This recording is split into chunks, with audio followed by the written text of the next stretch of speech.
So hello and welcome to this Facebook Live. My name is Sandy Newbigging. I'm a monk, meditation teacher and author of a number of books, including Thunk, Mind Calm, Body Calm, and the most recent Calm Cure. And I wanted to come on today and talk about and pose the question, do you need to step up in order to wake up? Do you need to step up in order to wake up? This is a really important video, one of the most important ones I've ever done, I believe. So I do hope you give it a watch, and because I think it will speak to you if you are on any form of spiritual path, on any form of spiritual journey. You must ask yourself at some point, do I need to step up in order to wake up? First of all, do I mean by waking up? Well, to wake up is to go beyond the limitations of your mind, the limitations of thinking, the limitations of having all your attention on the past and future, and be willing to fully embrace life as it is in the present moment. Now,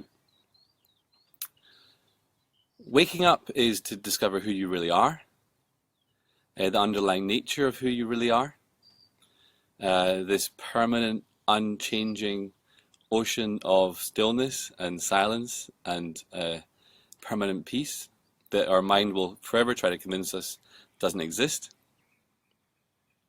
Waking up is to experience directly the underlying nature of reality, not just the surface level appearance of reality, but really, what is at the root of everything. Waking up is to know oneness, to surrender the individual ego-based mini-me, to fully experience the truth of oneness. And so waking up is really, really important. A lot of people, millions of people on this planet, are not prioritizing waking up in their life, and they are trying to have a comfortable life. They are trying to have a comfortable materialistic life. And when we're waking up, we need to be willing to go beyond the materialistic into the metaphysical. We need to be willing to surrender our attachments and our resistances to how the life and world currently looks. Does this make any sense, guys? Can you give me a like or a little heart or something if you're watching this on Facebook? I want to know if this is resonating with you.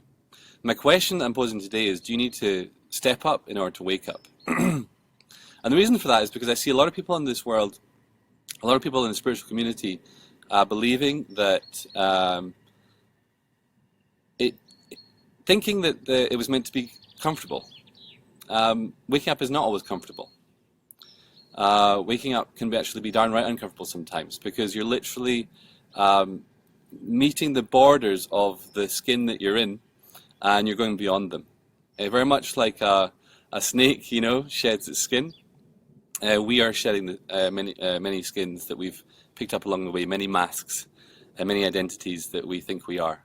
Thanks, guys, for the comments. I appreciate that. And so, do you need to step up in order to wake up? What does that actually mean? Well, it means that, are you fully willing to do whatever it takes to experience your heart's greatest desire? I often ask people, what do you want more than anything else? Do you want peace? Do you want happiness? Do you want love? Do you want joy? Do you want oneness? Do you want to experience your divinity? What is it that you want? And are you willing to do whatever it takes to accomplish that? Or do you want to try and accomplish that while still maintaining the status quo in all aspects of your life? It's a really, really big question. Any problems I see in the people that are on either exploring calm meditation or ascension meditation, the two things that I'm involved with, any person that I see having a problem with that is because they want it. They want peace, but they want it their way. They want to experience love, but they want to experience love their way, and they're forcing their will on their individual journey. And that individual will is the mind again, the individualistic mind, the ego-based mind. And what we're really looking to do is to surrender and be free from these limitations, to experience the truth of reality and the truth of ourselves, which is boundless, limitless, and beyond fear. So I see people when they're having problems on this path, or any path that they're on, is because they aren't fully committed to their heart's greatest desire. They aren't fully committed to doing whatever it takes to experience what they ultimately want in life. They have a back door. And if they have a back door, they're going to walk through it at some point. They're going to walk through it when things get a little bit uncomfortable. They're going to walk through it when they bump up against their own resistances. They're going to walk through their back door when it's not as how they thought it was going to be. You know, for example, I've got the Comologist course, and it's a year-long course, and people are learning mind calm and body calm and mind detox and calm cure, and it does take a commitment to do that. And sometimes, because it's more of a spiritual, course, a personal development course, a self-help course, sometimes people can quit if it gets a little bit uncomfortable for them, or if they don't feel like doing it, or if it gets a bit hard, or it gets a little bit difficult. and we need to go beyond that mentality when it comes to this more spiritual world. We need to be willing to grow some spiritual balls. And if you're offended by me saying that, then you definitely need to listen to this message, because it's the ego that's offended.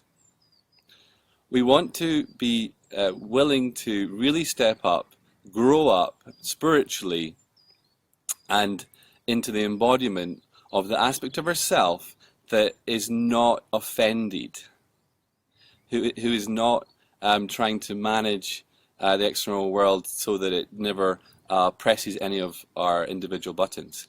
We want life to press our buttons. We want life to show us where our limitations are.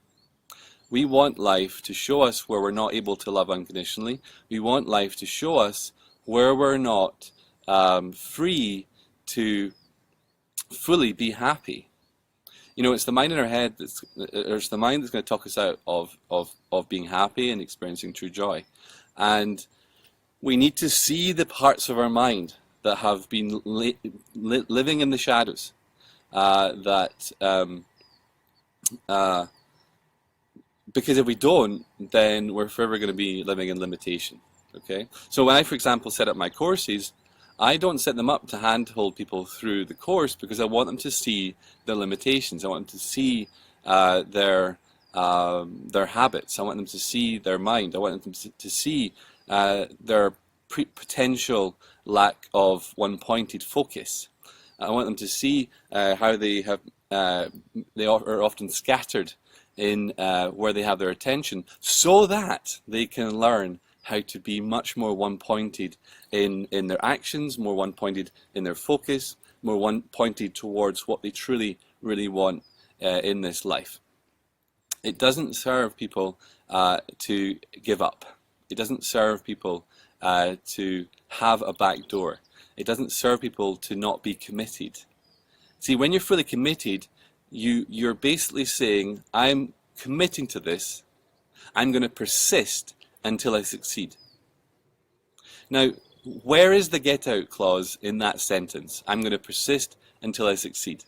That is commitment. I'm going to persist until I succeed.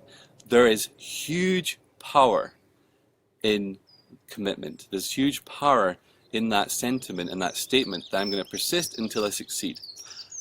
There's not any power in I'm going to persist until things get a little bit uncomfortable and I'm being asked to do things that I don't really want to do or are a bit hard, and at that point I'm going to kind of just, blame it on the course, blame it on the technique, blame it on the teacher, blame it on the external world, and go and find something else. But guess what? What's going to happen is you're going to find another path, you're going to find another technique, and the same thing's going to happen. You're going to start all fired up and like, yes, I finally found what I'm looking for, and then things are going to get difficult, uncomfortable, or a little bit hard, and guess what's going to happen? You're going to blame it on the course, blame it on the teacher, blame it on the external world, blame it on the fact that you haven't got any time, or blame it on a multitude of reasons. And all of these blamings, they become much more powerful and they are able to limit your growth and your potential if you lack commitment, if you have got a back door. If you have a back door and you're willing to, you will walk through it. You will walk through it. Does this make sense, guys? Can you hear me? Do you feel the passion in my voice today? Because I see some people, coming so close to being able to really step up and wake up and experience a really free and liberated and joyful and loving and peaceful life. And they haven't got the right mentality. They haven't got the right attitude towards their spiritual path. We need to grow some spiritual balls, and we need to be willing to move through the discomfort, because that's just resistance to something. We need to be willing to move beyond our limitations, do things we've never done before, be things we've never been before, go places we've never gone before. We need to stop making excuses like, oh, it's a little bit inconvenient, oh, I don't have time, oh, I need to travel to do this. I've traveled to the ends of the earth in this lifetime so far, and I'm willing to travel again to find the truth and to experience my heart's greatest desire. I've made it as easy as possible these days because my courses are mainly online, so you can do them from home. But when I was learning this stuff, I had to take I remember the journey to Mexico. The journey I took to Mexico to do my meditation teacher training. I mean, it was like 24 hours or more, and it ended with a long drive along a road which to me was a riverbed. It was just bumpy, and it was really tough. And lived in a hacienda in a dorm with 8 or 10 other people, one meal a day, a bit of fruit for the rest of the day, water, all this stuff that I was attached to. I was invited to let go of. I'm about to go and spend a week with my spiritual teacher on the island of Patmos in Greece. Now that might sound like a lovely thing, and it's wonderful, and I love it there. But it's going to take about a day and a bit to get there, because I've got to fly to Athens, and then I've got to get another flight to Kos, then I've got to get a ferry to the island, and then I've got to get a taxi, and it doesn't matter. It just doesn't cross my mind of, oh, it's a bit hard. You know what I'm trying to say, guys? We need to be willing to go for what we want with complete one-pointed commitment, and be willing to do things that our mind might shy away from. It's so important. So there you go. I wanted to come on today and invite you to step up, to be really willing to align with what your heart desires most, and be willing to keep going, even when times are uncomfortable, even when it's a bit hard, even when your mind says you don't want to do it. Do it anyway. Do it anyway. Keep going. Keep going, because it's worth it. It's worth it. You're going to absolutely be able to see parts of your mind that you have never seen before. And life is going to show you, where your limitations are. And don't blame it on the course, don't blame it on the teacher, don't blame it on any external set of circumstances. You will find if you're one-pointed, the universe conspires to help you to get it. If you're like, well, I'd really like to do that, but I don't have the money, don't worry about that. Be one-pointed. Have a complete white-hot desire to do it. Don't be attached, but be completely committed to it. And you may find, I've seen it so many times, the money has appeared. Money is such a great excuse for people. Time as well. We'll make 1,000,001 excuses, but it's just the mind making excuses. It's the mind trying to stay in control. It's the mind trying to manage things and only do what it's comfortable doing. But if you stay on the path of comfort, you're not going to be able to experience beyond the limitations of the mind. There's two paths on this. I'll end on this. There's two paths on this planet. There's always been two paths. It's actually ultimately one path, but there's two paths. One path has been known as the path of the gods. It's been known as the path of the comfort. That's why I remembered to talk about it now. And this path is a meandering path. And this path, the person on that path believes that they're separate from God, that they're a born sinner, or they do a lot of sinning. And they've got to be very good for a very long time. And if they're very good for very long, they get to go to heaven when they die. Does anyone recognize that path? It's pretty much the path of most of the mainstream religions on the planet today. That if I'm very good, I'll hopefully get to go to heaven when I die. There's another path, and this is the path that I'm inviting you to walk. It's the path of joy. It's been known as the path of the sages. It's been known as the path of the hero. It's been known as the path of the hero. And that path looks more like this. Whereas the path of comfort, although it's not very comfortable, so kind of the wrong name for it, but that's the name that's been given. The path of comfort and the path of the gods is a meandering path. But the path I'm inviting you to take is a much more direct route. It's the path of the hero. And why is it the path of the hero? Well, because it does take some balls. You have to be willing to let go of all the thinking. You need to let go of all of the stories in your mind. You need to be willing to let go of all the identities you picked up along the way. You need to be willing to let go of the fear of failure, even. You need to let go of the fear of failure, as someone has just mentioned there. You need to be it's the path of the hero. You cannot fail if you are willing to walk the path of the hero. You cannot fail if you're willing to commit until you succeed. You will not fail if you have one-pointed faith and you just go for it and have the intention to take action every single day towards what it is that you want. If it includes a meditation practice, commitment is to sit down and close your eyes and do your meditation, even if your mind tells you you have no time, even if your mind tells you it's not working, you do it anyway. You do it anyway.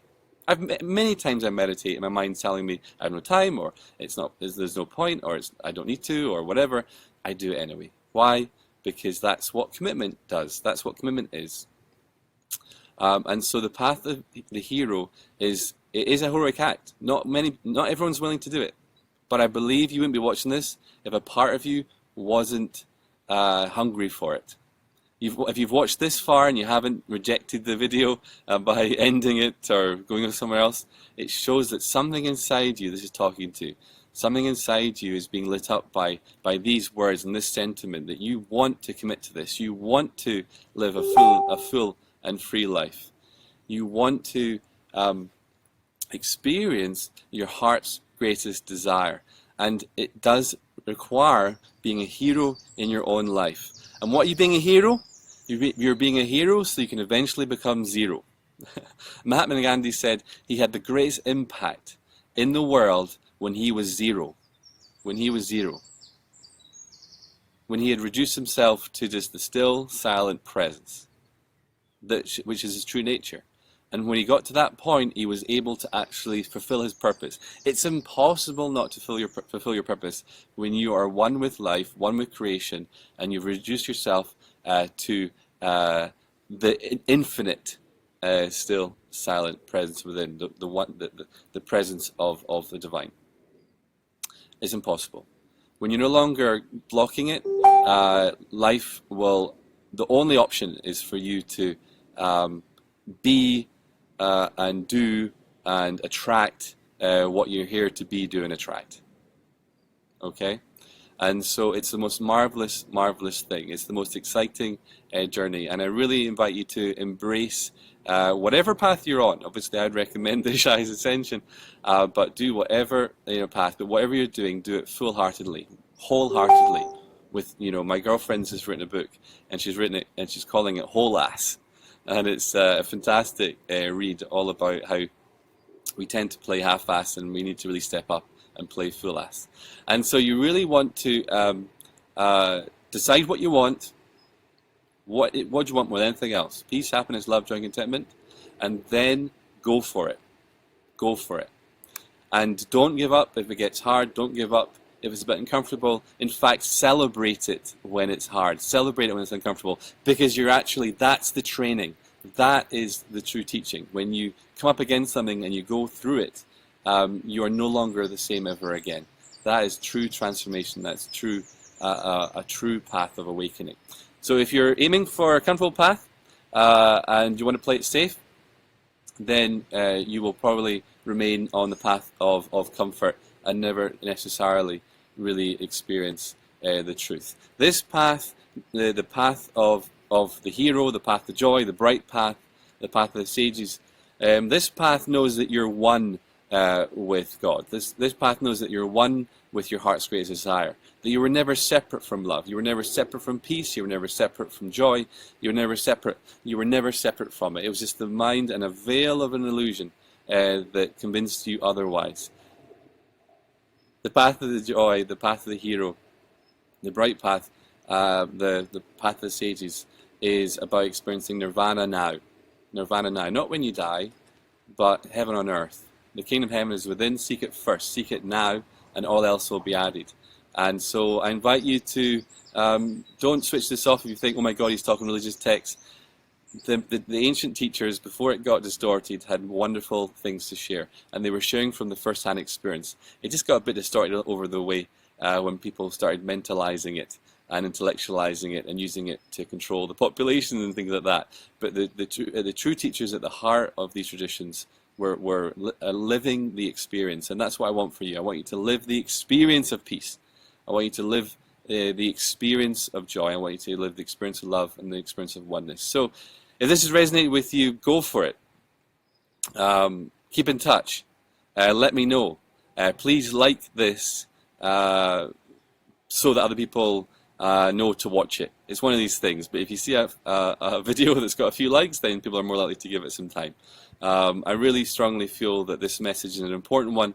If your journey is a little bit uncomfortable right now, celebrate it, because you're actually being shown where in your life there's been limitations, and you're being shown where you need to heal, what you need to let go of, what you need to move beyond.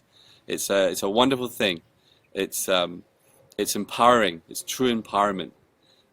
We no longer fear the external world. We actually embrace it. We say, bring it on. Show me what I need to learn today. Show me what I need to heal today. Show me what I need to let go of today. Show me my attachments. Show me my resistances, because I want to be free and I want to live fully. I want to live fully. So thank you so much, guys, for tuning in. We had loads of people stick around and watch the whole video. You guys are wonderful. And I hope you've enjoyed this. Oh, that's my next interview starting. So I better go and do that interview on Skype.